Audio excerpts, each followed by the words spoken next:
ಎಲ್ಲರಿಗೂ ನಮಸ್ಕಾರ. Welcome back to our YouTube channel. ಇವತ್ತಿನ ವಿಡಿಯೋ ಸ್ವಲ್ಪ ಸ್ಪೆಷಲ್ ಆಗಿರುತ್ತೆ. ನಾವು ಇವತ್ತು ಶ್ರೀ ಕ್ಷೇತ್ರ ಕಾಟೇರಮ್ಮ ಕಂಬಳಿಪುರ ದೇವಸ್ಥಾನಕ್ಕೆ ಹೋಗ್ತಾ ಇದ್ದೀವಿ. ಈ ದೇವಸ್ಥಾನ ಬಗ್ಗೆ ನೀವು ಕೇಳೇ ಇರ್ತೀರ. ನಾವು ಮನೆ ಬಿಡೋ ಅಷ್ಟರಲ್ಲಿ 6:45 ಆಗಿತ್ತು. ನೀವು ನೋಡ್ತಾ ಇರ್ಬೋದು, ನಾವು ಸಂಜೆ ಟೈಮಲ್ಲಿ ಹೋಗ್ತಾ ಇದ್ದೀವಿ. ಸೊ ದೇವಸ್ಥಾನ ರೀಚ್ ಆಗೋ ಅಷ್ಟರಲ್ಲಿ ಸುಮಾರು 7:45 ಆಗಿತ್ತು. ನಮಗೆ ತಿಳಿದವ್ರೊಬ್ರು ಹೇಳಿದರು ದೇವಸ್ಥಾನ 10 ಗಂಟೆವರೆಗೂ ಓಪನ್ ಇರುತ್ತೆ ಅಂತ. ಆದರೆ 8 ಗಂಟೆನೇ ಲಾಸ್ಟು. ನೀವು ಯಾವತ್ತಾದರೂ ಹೋಗೋಕ್ಕೆ ಪ್ಲ್ಯಾನ್ ಮಾಡಿದರೆ ದಯವಿಟ್ಟು 8 ಗಂಟೆ ಅಷ್ಟರಲ್ಲಿ ಹೋಗಿ, ನಿಮಗೆ ತಾಯಿ ದರ್ಶನ ಆಗುತ್ತೆ.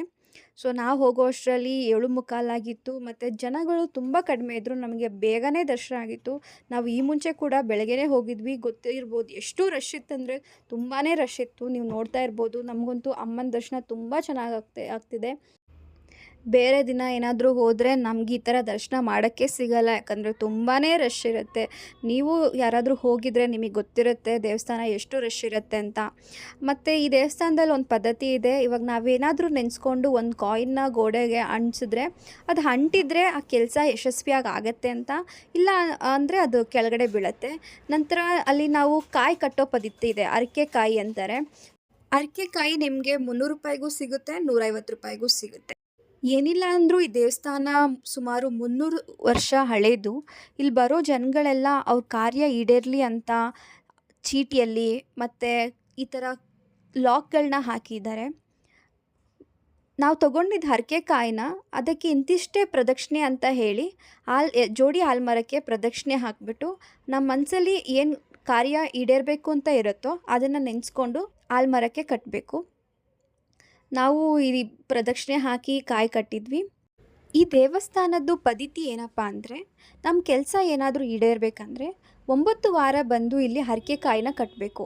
ಆವಾಗ ನಮ್ಮ ಕೆಲಸ ಯಾವುದೇ ಇದ್ದರೂ ಈಡೇರುತ್ತೆ.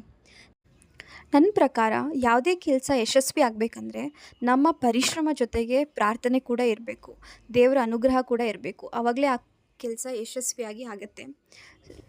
ಜೊತೆಗೆ ಇಲ್ಲಿ ಯಾರ್ಯಾರಿಗೆ ಮಕ್ಕಳಾಗಿಲ್ಲ ಅವ್ರು ಬಂದು ತೊಟ್ಲು ಕೂಡ ಕಟ್ತಾರೆ ಮತ್ತು ಅವ್ರ ಸಮಸ್ಯೆನ ಒಂದು ಚೀಟಿ ರೂಪದಲ್ಲಿ ಬರೆದು ಅಲ್ಲಿ ಕಟ್ತಾರೆ. ನೀವು ಯಾರೆಲ್ಲ ಕಾಟೇರಮ್ಮ ದೇವಸ್ಥಾನಕ್ಕೆ ಹೋಗಿದ್ದೀರಾ ಕಮೆಂಟ್ ಮೂಲಕ ತಿಳಿಸಿ. ಮತ್ತು ಇನ್ನು ಯಾರ್ಯಾರು ಹೋಗ್ಬೇಕಂತ ಇದ್ದೀರಾ ಒಂದು ಸಲ ದೇವಸ್ಥಾನಕ್ಕೆ ಹೋಗಿ ಬನ್ನಿ. ನಿಮಗೆ ಆಗೋ ಚೇಂಜಸ್ನ ನೀವೇ ತಿಳ್ಕೊಬೋದು. ದೇವಸ್ಥಾನಕ್ಕೆ ಹೋಗಿ ಬಂದಮೇಲೆ ನಮಗಂತೂ ಒಳ್ಳೆ ಪಾಸಿಟಿವ್ ವೈಬ್ಸ್ ಬಂತು.